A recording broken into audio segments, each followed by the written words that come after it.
ನಮಸ್ಕಾರ ವೀಕ್ಷಕರೇ. ಮಂಗಳೂರು ಅಂದ ತಕ್ಷಣ ನಮಗೆಲ್ಲ ಇದು ಸೂಕ್ಷ್ಮ ಪ್ರದೇಶ ಅನ್ನೋದು ಬಹುತೇಕರಿಗೆ ಗೊತ್ತಿರುವಂತಹ ವಿಚಾರ.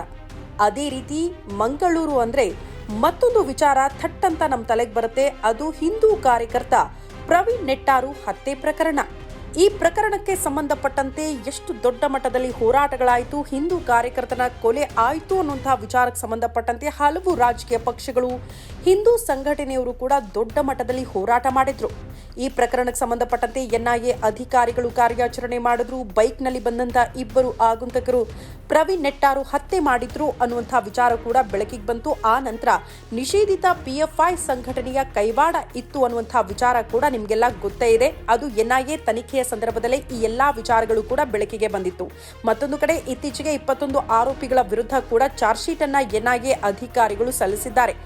ಯಾಕೆ ಈಗ ಈ ವಿಚಾರ ಹೇಳ್ತಾ ಇದ್ದೀನಿ ಅಂತ ನೀವು ಯೋಚನೆ ಮಾಡಬಹುದು.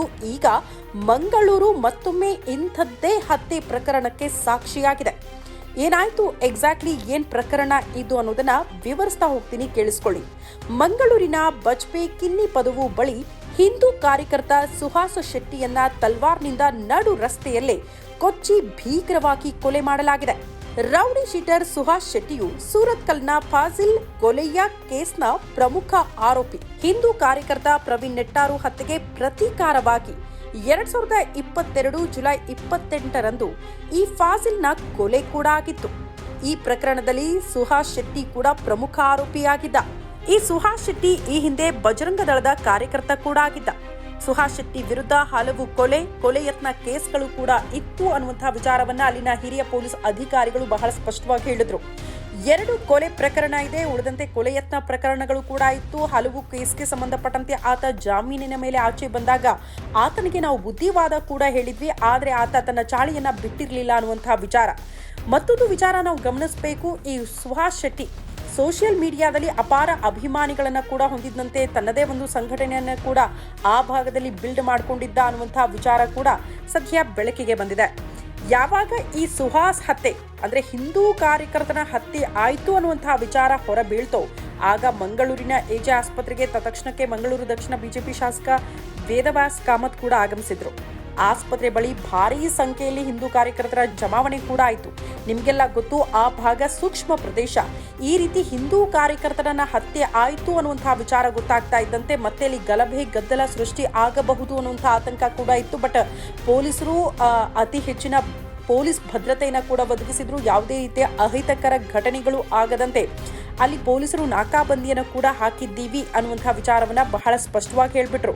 ಮತ್ತೊಂದು ಕಡೆ ಸೂಕ್ಷ್ಮ ಪ್ರದೇಶ ಆಗಿರೋದ್ರಿಂದ ರಾತ್ರಿ ಇಡೀ ಕೂಡ ಗಸ್ತು ತಿರುಗೋದಕ್ಕೆ ಹಿರಿಯ ಅಧಿಕಾರಿಗಳೇ ಸೂಚನೆ ಕೊಟ್ಟಿದ್ದಾರಂತೆ. ಹಾಗಾಗಿ ಹೆಚ್ಚಿನ ಭದ್ರತೆಯನ್ನು ಕೂಡ ರಾತ್ರಿ ಎಲ್ಲ ಮಾಡ್ಕೊಂಡಿದ್ರು.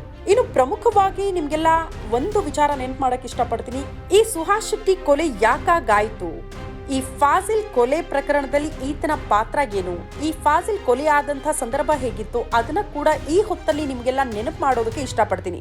2022 ದಕ್ಷಿಣ ಕನ್ನಡ ಜಿಲ್ಲೆಯಲ್ಲಿ ನಡೆದ ಹಿಂದೂ ಕಾರ್ಯಕರ್ತ ಪ್ರವೀಣ್ ನೆಟ್ಟಾರು ಹತ್ಯೆ ಕೇಸ್ ಇತ್ತಲ್ಲ, ಭಾರಿ ಆಕ್ರೋಶಕ್ಕೆ ಕಾರಣ ಆಗಿತ್ತು. ಇದಕ್ಕೆ ಪ್ರತಿಕಾರ ಅನ್ನೋ ರೀತಿಯಲ್ಲಿ 2022 ಜುಲೈ 28ಕ್ಕೆ ಸೂರತ್ಕಲ್ನಲ್ಲಿ ಈ ಫಾಜಿಲ್ ಕೊಲೆ ಆಗಿ ಹೋಗುತ್ತೆ. ಯಾವ ರೀತಿ ಮಾಸ್ಟರ್ ಪ್ಲಾನ್ ಮಾಡಿ ಈ ಫಾಜಿಲ್ ಕೊಲೆ ಆಗಿತ್ತು ಅಂದ್ರೆ ಅದರಲ್ಲಿ ಪ್ರಮುಖ ಆರೋಪಿ ಆಗಿದ್ದು ಇವತ್ತು ಈಗ ಕೊಲೆ ಆಗಿದ್ದಾನಲ್ಲ ನಿನ್ನೆ ಸುಹಾಸ್ ಶೆಟ್ಟಿ ಹಿಂದೂ ಕಾರ್ಯಕರ್ತ, ಆತನೇ ಪ್ರಮುಖ ಆರೋಪಿಯಾಗಿದ್ದ ಈ ಫಾಜಿಲ್ ಕೊಲೆ ಕೇಸಲ್ಲಿ. ಈ ಸುಹಾಸ್ ಶೆಟ್ಟಿ, ಅಭಿಷೇಕ್ ಎಲ್ಲರೂ ಕೂಡ ದೂರವಾಣಿ ಕರೆ ಮಾಡಿ ಓರ್ವನನ್ನ ಹತ್ಯೆ ಮಾಡೋದಕ್ಕೆ ಎಲ್ಲ ಪ್ಲಾನ್ ಮಾಡ್ಕೊಂಡಿದ್ರಂತೆ. ಒಂದು ಲಿಸ್ಟನ್ನು ಕೂಡ ಸಿದ್ಧಪಡಿಸ್ಕೊಂಡಿದ್ರು, ಯಾರು ನಮ್ಮ ಟಾರ್ಗೆಟ್ ಆಗಬೇಕು, ಯಾರನ್ನ ಹತ್ಯೆ ಮಾಡಬೇಕು ಅಂತ.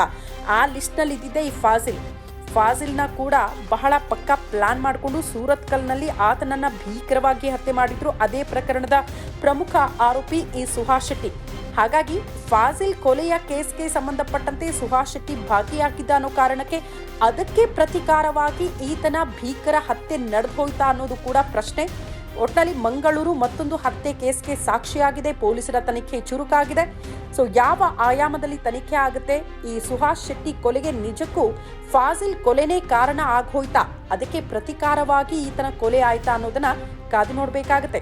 ಯಾರಾದರೂ ನ್ಯೂಸ್ ಬಿಟ್ ಲೈವ್ಗೆ ಸಬ್ಸ್ಕ್ರೈಬ್ ಆಗಿಲ್ಲ ಅಂದರೆ ಈ ಕೂಡಲೇ ಸಬ್ಸ್ಕ್ರೈಬ್ ಆಗಿ ಫಾಲೋ ಮಾಡಿ. ಮತ್ತಷ್ಟು ಮಾಹಿತಿ ಹೊತ್ತು ಮುಂದಿನ ಸಂಚಿಕೆಯಲ್ಲೂ ಕೂಡ ಮಾಹಿತಿ ಕೊಡ್ತೀವಿ. ಅಲ್ಲಿ ತನಕ ನಮಸ್ಕಾರ.